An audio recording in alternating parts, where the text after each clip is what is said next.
ഒരാള് സാധുവിന്റെ തലേന്ന് ഇങ്ങനെ തൊട്ടാൽ എന്ത് ടച്ചാ? Good touch. ഇവിടെ ടച്ച് ചെയ്താല് ബാഡ് ടച്ച്.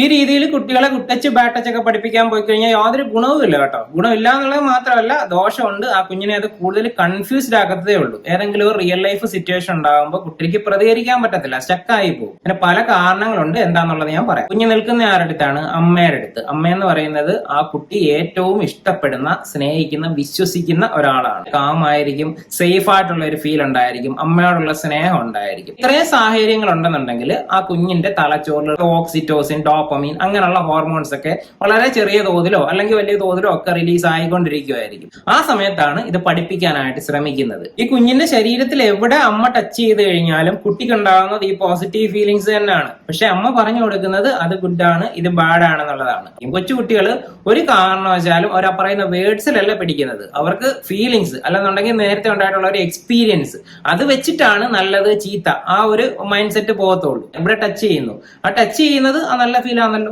അത് കഴിഞ്ഞിട്ട് വേറൊരു ഭാഗത്ത് ടച്ച് ചെയ്യുന്നു, അവിടെ ടച്ച് ചെയ്യുമ്പോഴും സബ് കോൺഷ്യസ്ലി ചിന്തിക്കുന്നത് എന്താണ്? അത് നല്ല ഫീൽ ആണല്ലോ, പിന്നെന്താണ് അമ്മ അത് ബാഡ് ഫീൽ ആണെന്നുള്ളത് പറയുന്നത്?